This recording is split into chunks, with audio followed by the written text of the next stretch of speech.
Hey everyone! So today, we're diving into a topic that might sound a little complicated at first, but I promise, by the end, you'll have a crystal clear understanding of it. I'm talking about APR, or the annual percentage rate. If you've ever had a credit card or thought about getting one, you've definitely come across this term.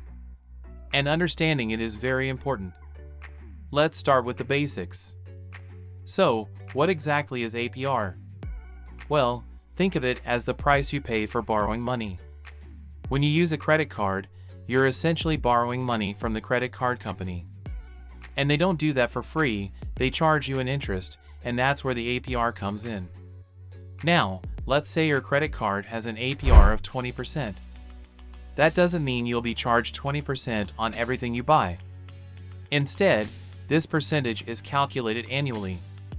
So, if you carry a balance of, let's say, $100 on your card for a year, simply speaking, you'd owe $20 in interest for that year.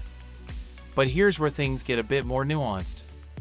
Instead of charging interest just once a month, many credit card companies use a daily periodic rate. So that 20% APR?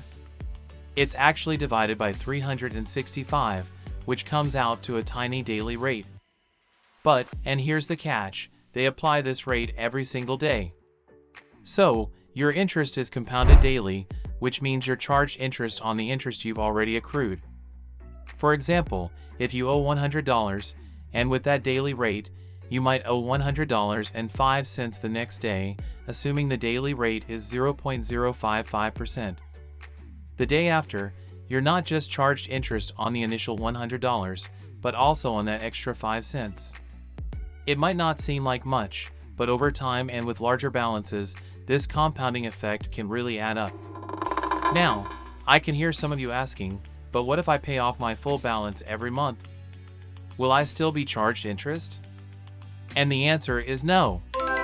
If you pay off your full statement balance by the due date, you won't be charged any interest on your purchases. That's why it's super important to pay off your balance in full whenever you can. It saves you lots of money and helps build a good credit score. Now, you might come across terms like introductory APR or balance transfer APR. These are just variations on how APR can be applied. An introductory APR is a lower rate that's offered for a limited period when you first get the card. Once that period ends, the rate jumps to the regular APR. Balance transfer APR, on the other hand, applies when you transfer a balance from one card to another. It might be different from your card's purchase APR, so always keep an eye on that. Okay, now, some of you might be thinking, why even bother with credit cards if they're going to charge me interest? And that's a valid concern. But remember, when used responsibly, credit cards can offer numerous benefits like cashback, rewards, and building a credit history, which can be super beneficial when you're looking to rent an apartment, get a loan, or even buy a house. So, APR is an essential concept to grasp, especially if you're starting to navigate the world of personal finance. By understanding how it works, you can make informed decisions about using your credit card wisely. Remember, the goal isn't to fear credit cards, but to use them to your advantage. And always, try to pay off that full statement balance each month to avoid those interest charges.